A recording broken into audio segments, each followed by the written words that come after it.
In part 1 of this episode, Leading Remote Teams, we ended with Sharon's personal expression of what a psychologically safe place to work feels like. This led the way into a great discussion around psychological safety and how we can all play a greater role in creating that.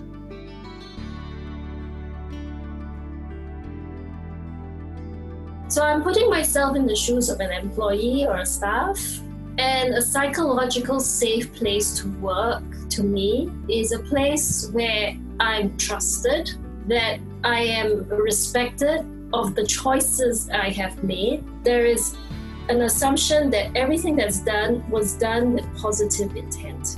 So if something doesn't get done in the way that my boss wants it to get done, or when it gets done, or how it gets done, the first thing he or she doesn't say is, why isn't this? And it goes into a blame game, but goes, oh, okay, well, that's not really like Sharon to do that. So let's find out a little bit more. So again, curiosity, empathy comes in, right? When that happens, I don't go into a defense mode like, oh, it's not me, it was him or her. And then, so psychological safety for me is being able to be respected, to be trusted, and finally, that there is an assumption of positive intent.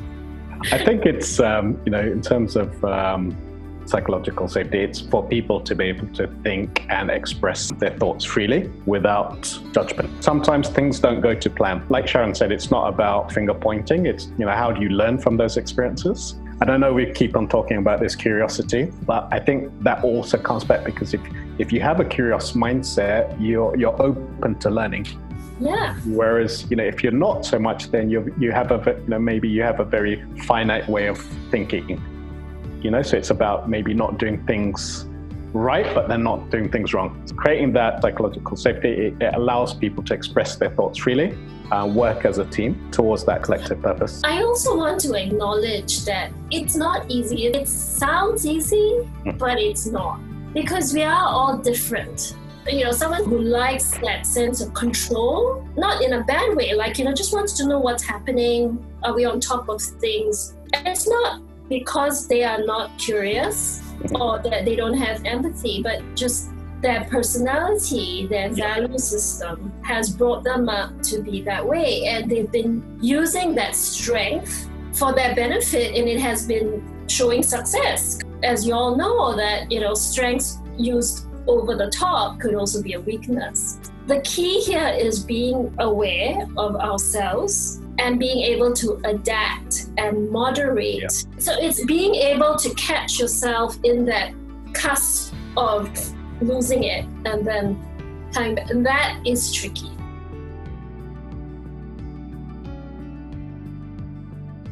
I can share from a co-working perspective. Social is at the core of building community and also engagement within our own team. And that can also create the right channels for people to talk freely. Because if I'm sat with you in the office, maybe you don't want to share everything. Whereas, maybe if we go for a coffee or, we go to a local bar Friday afternoon. Not Friday afternoon, Friday afternoon, eh? Friday afternoon, yeah, definitely.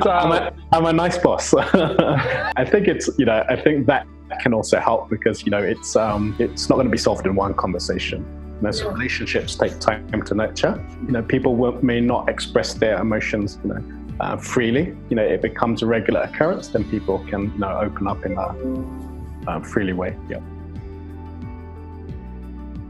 And sometimes as leaders, it might feel like it's all for nothing. It's not, you're not getting through or, you're not connecting. But I promise you that is the foundation. Trust is the foundation for creating. If you Google the trust equation, in this simple one, it's just 4 things. One is reliability. How consistent and how true to your word are you? So if you say you're doing something, by when, if you're consistently doing that, you're reliable. The second thing is credibility. So do you have the creds, right? The know-how, the qualifications, the years of experience, the credibility. These two are quite easy, and most people, especially in our culture, we have that reliability and credibility. The harder one that most people struggle with is intimacy. And we're not talking about hugs and kisses here or, none of that. We're talking about how connected am I to this other person? Do I know this person beyond just their staff ID and their designation or the work that this person generates? I know some people might think, oh, am I intruding into their private space? Is this kosher? Should I even go there? Well, if this person doesn't mind opening up, then sure, why not? But if they don't want to, then respect that. Sometimes it's not about knowing their personal likes or dislikes. It's just showing the attention and the genuine interest in the other person and respecting their boundaries too. In the long run, it will reap rewards. What we need to do is we need to increase reliability, credibility, and intimacy. Now, the fourth one is self-interest. How am I going to benefit from this relationship? Now, obviously, as an equation, or rather as a fraction, this is the one that's on the bottom. And so logic will tell you that you want to increase reliability, credibility, and intimacy, but decrease self-interest. In reality, we all know that there is no such thing as a free lunch, and we're all in it for something. And even though you're my boss and you care for me, you're still my boss, right?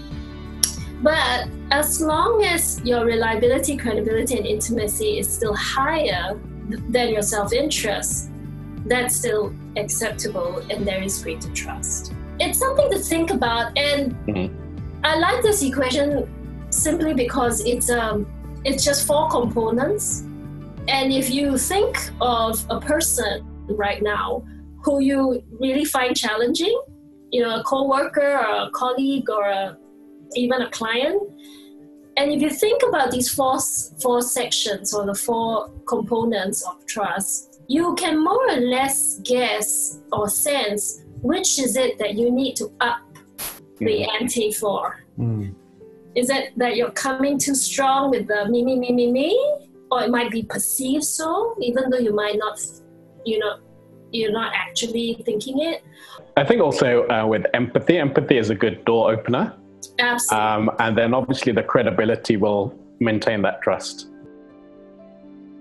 What small but powerful things do good leaders do to create psychological safety? Create that trust, have that reliability, have good credibility, have good intimacy or connections with your team, and check in on your self-interests every once in a while to make sure that it's not overpowering and not perceived by others as you and only you. So trust is very, very, very key. Other small actionable steps are reach out and connect. Even if it's just, hi, how's it going? How are you coping? Because there is a huge difference between questions like, how's the project coming along versus how are you doing? So, a lot of the leaders I coach talk about, oh yeah, I have one-on-ones all the time. We always have coffees together. And then I ask them, what do you talk about? And then they go, oh yeah, we talk about a project. And then I go, well, but did you ask him how he's feeling? Or, he's super stressed, or he needs extra help, or is there everything's okay at home, So it's these small things that add up. And these are the small things that your staff will remember. I'm going to say ditto. I think, even if you look at it from how people, when they purchase something, it's how you make somebody feel. So they'll remember this. If you've got a good boss, you'll remember this person for a long time to come. If you don't have such a great boss, you'll also remember that person for a long time to come. But within the company culture, if it's there to create future leaders, so whether you're the senior leader, whether you're middle management, not about looking after number one. It's about creating that environment where everyone thrives. So I would say that's the number one step for a lot of leaders, and actually stay true to their company mission. Don't focus on individuals, focus on the collective, and we're all humans at the end of the day, so let's treat us as such.